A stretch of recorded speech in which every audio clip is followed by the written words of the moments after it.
귀한 찬양 감사드립니다. 오늘 아침에 반가운 비가 내리지요.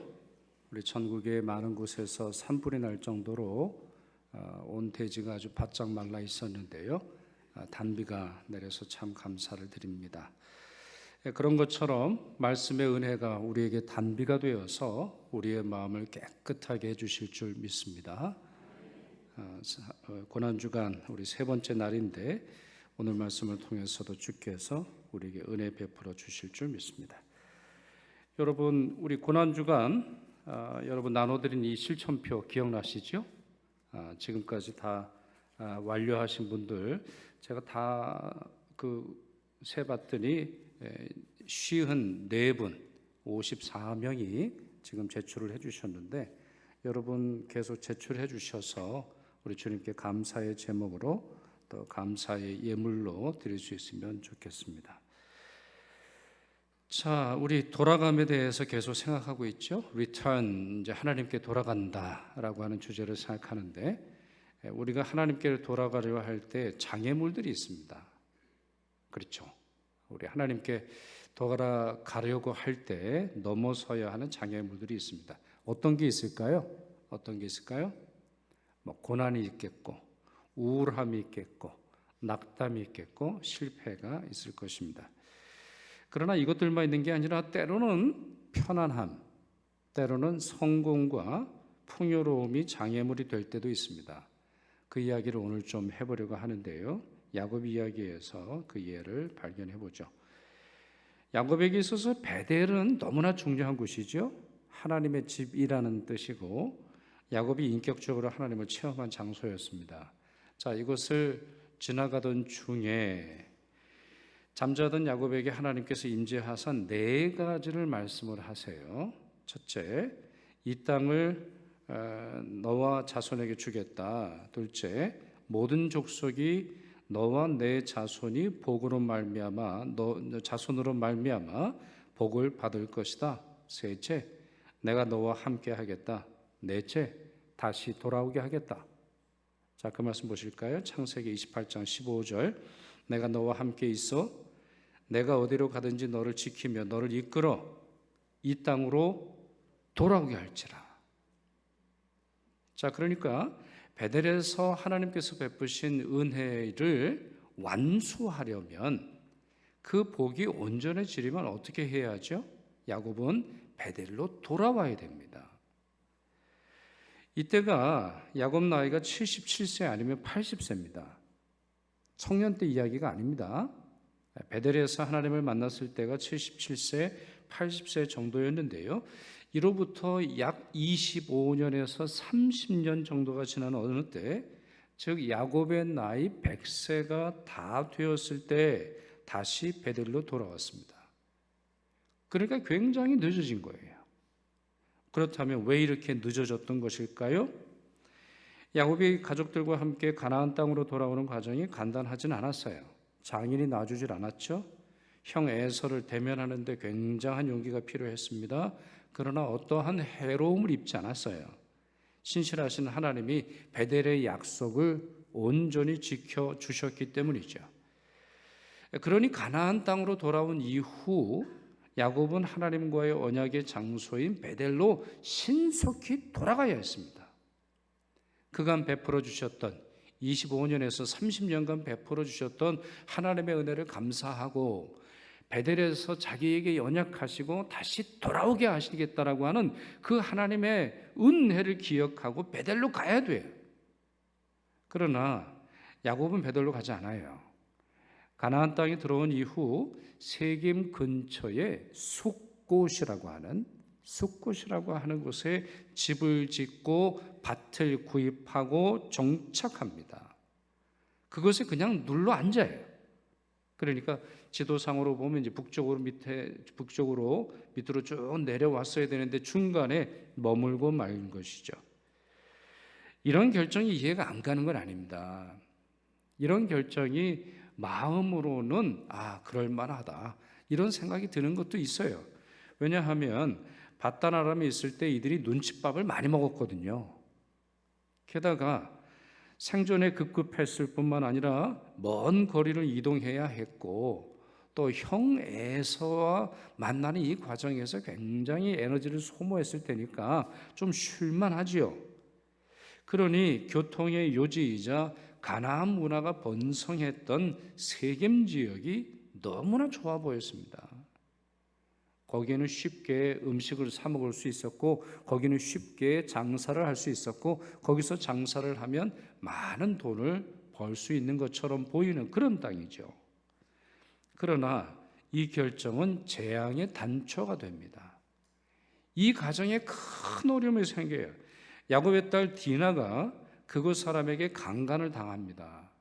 그리고 야곱의 둘째 아들과 셋째 아들인 시므온과 레위가 복수의 칼을 들고요, 세겜 남자들을 집단적으로 학살합니다.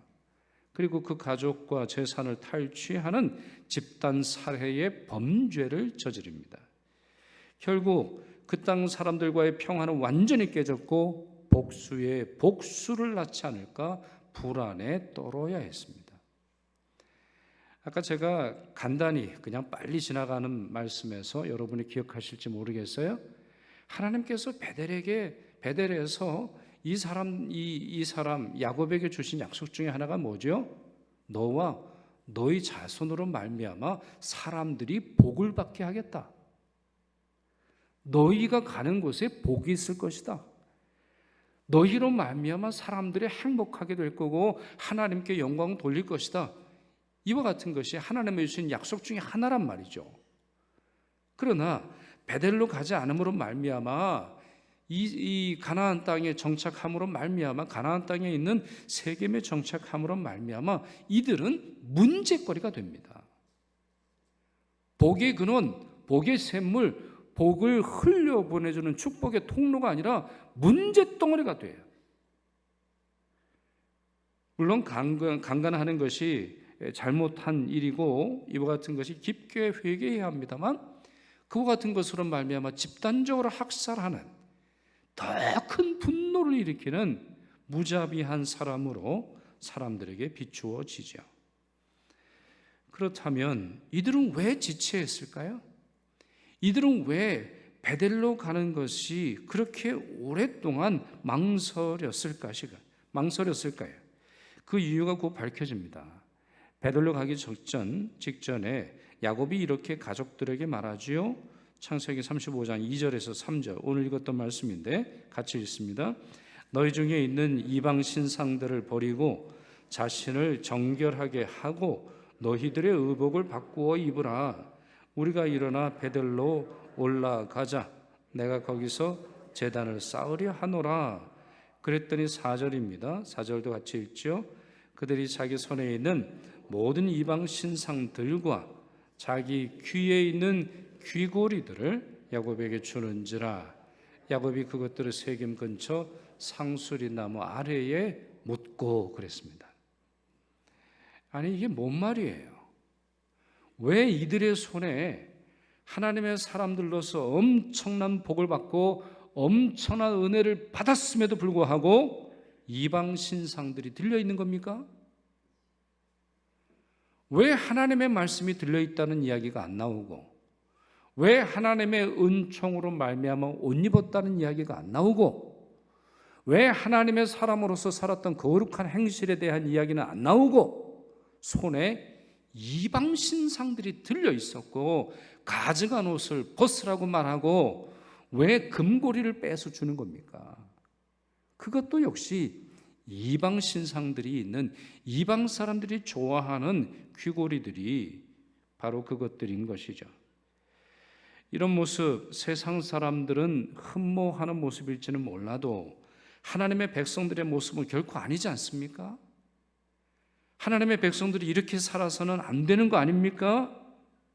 그렇습니다. 이들의 성공이, 이들의 편안한 마음이, 이들의 돈이 신앙의 양심을 바꾸어 버린 것입니다. 하나님께로 곧장 나아가야 하는 길을 막은 것입니다. 하나님 조금 더 즐기다가 조금 더 누리다가 이 세상의 쾌락과 이 세상의 우상들 더 끼고 살다가 하나님께 가면 안 될까요? 이렇게 살았던 것이죠. 아주 높은 산을 등산할 때, 아주 높은 산입니다. 아주 높은 산을 등산할 때 많은 등반 가이드들이 하는 말이 있습니다. 정상에 올랐다는 말은 걸어야 하는 길의 절반 지점에 도착했다는 말입니다. 그러니 정상에 올랐다는 것에 너무 기뻐하지 마시고 안전하게 하산하시기를 바랍니다. 이런 말을 해요. 그렇잖아요, 여러분? 정상에 올라가는 것만을 목표로 두어서 되겠습니까? 그런 사람 데려가면 안 돼요. 목사가 되는 데만 목표를 두는 사람 목사가 돼야 되겠어요? 장로가 되는 데만, 권사가 되는 데만, 안수집사가 되는 데만, 대통령이 되는 데만, 어떠한 성공을 성취하는 데만 목적을 두는 사람이 일을 제대로 하든가요? 아니죠. 정상에 올랐다라고 하는 것은, 행복을 누린다라고 하는 것은, 성공했다라고 하는 것은 내려와야 하는 길에, 이제 총체적인 길에 절반 간 것에 불과한 거예요. 그게 하나님의 은혜가 전부가 아닙니다. 돌아가야 할 집이 있다라고 하는 사실을, 더 걸어야 하는 길이 남아있다라고 하는 사실을 잊지 말아야 합니다. 그런데 많은 그리스도인들이 이 사실을 망각하고 중도에 멈추어 버립니다. 하나님이 주신 복의 일부에 도취가 되어 있어요. 하나님이 허락하신 성공의 일부에 도취가 되어서 하나님과 맺은 근원적인 약속, 하나님과 맺었던 바로 그 약속을 잊어버리고 하나님의 집으로 돌아오기는커녕 세상 즐거움에 빠져서 허우적거리죠. 야곱의 경우 가장 큰 복이 베델에서 기다리고 있었어요. 그러나 이것은 첫 번째 베델이 아니라 두 번째 베델에서 기다리고 있었죠. 세겜이 아니었습니다. 본문 9절을 제가 읽어보지요. 야곱이 밧단 아람에서 돌아오매 그랬어요. 굉장히 중요한 말이에요. 밧단 아람을 떠나서 세겜에 왔을 때 이런 말씀이 있지 않아요. 그와 하나님이 맺었던 약속을 이루는 베델에 왔을 때 비로소 밧단 아람에서 돌아온 거예요. 그러니 그 다음 말씀이 어떻게 되어 있어요? 하나님이 다시 야곱에게 나타나서 그에게 뭘 주셨어요? 복을 주시고, 마지막 복이죠. 최종적인 복이에요. 온전한 복이에요. 완벽한 복이에요. 처음보다 더 큰 복이지요. 10절에 야곱이라는 이름이 이스라엘이라는 이름으로 바뀝니다. 11절에 생육하고 번성하며 한 백성과 백성들의 총회가 내게서 나오고 왕들이 내 허리에서 나오리라는 약속을 받게 됩니다. 그러니 야곱이나 우리나 하나님이 부르시는 바로 거기까지 가야 합니다. 하나님이 부르시는 바로 거기까지 돌아가야 하는 것이지, 내 마음속에 하나님 이 정도면 됐죠? 이 정도면 괜찮은 거 아니에요, 하나님? 이 정도로 만족하세요, 이렇게 말할 수 없다고 하는 것이죠. 그렇다면 우리는 어떻게 장애물을 넘어야 할까요? 인내가 필요하겠죠. 믿음이 필요하고 찬송과 기도가 필요하겠습니다. 성령의 도움이 필요하겠죠. 그런데요, 그 중에서 잊지 말아야 하는 것이 있어요. 버리고 내려놓는 것입니다. 순종하는 거예요. 순종하는 거예요. 그것도 철저히 순종하는 거죠. 본문 2절에 따르면 야곱이 촉구한 것도 다르지 않지요. 너희 중에 있는 이방 신상들을 버리고 자신을 정결하게 하고 너희들의 의복을 바꿔 입어라. 도대체 안 되겠다는 거예요. 야곱은 이미 알고 있었어요. 저 사람들이 왜, 저 가족들이 왜 하나님께 예배를 안 드리는지 알고 있었어요. 세상에 물들어 있기 때문이죠. 그러니 그와 같은 것들을 버려야 하는 것이고, 버림으로 말미암아 깨끗함을 경험하게 되는 것이고, 옷을 바꿔 입음으로 말미암아 하나님의 은혜의 사람이 될 수 있는 것이죠. 히브리서 12장 1절 2절 이런 말씀이 있지요. 같이 읽습니다. 모든 무거운 것과 얽매이기 쉬운 죄를 벗어버리고 인내로서 우리 앞에 당한 경주를 하며 믿음의 주요 또 온전하게 하시는 이인 예수를 바라보자. 아멘. 장애물을 넘으려면 몸을 가볍게 해야 하는 것 아닙니까? 무겁게 하는 것, 얽매이기 쉬운 죄를 벗어야 하는 것 아닙니까? 그리고 예수 그리스도 십자가 죽음에 이르기까지 끝까지 사랑하시고 끝까지 순종하셨던 그 예수님만을 바라보고 나아가야 하겠습니다. 2000년 전 시간으로 보면 이제 예수 그리스도를 향한 증오심이 극도로 이르렀을 때이지요. 그것이 수요일에 있었던 일입니다. 어쩌면 세상은 우리를 향해서 예수를 믿는다라고 하는 이유만으로 극도의 증오심을 가지고 바라볼지 모르겠습니다. 그와 같은 때 우리 손에 무엇이 들려 있어야 하겠습니까? 이방 신상이어야 하겠습니까? 우리의 옷을 어떻게 입어야 하겠습니까? 우리의 양심을 어떻게 하고 주의 십자가를 대면해야 하겠습니까? 여러분 자신을 잘 살피십시오. 장애물에 걸려서 넘어져 있는 여러분들의 영혼이 있다면 다시 일으켜 세워서 온전한 베델로 나아가시기를 바랍니다. 중간에 임하는 복 정도로 만족하지 마시고 마지막에 복까지 이루시는 여러분이 되기를 축원합니다.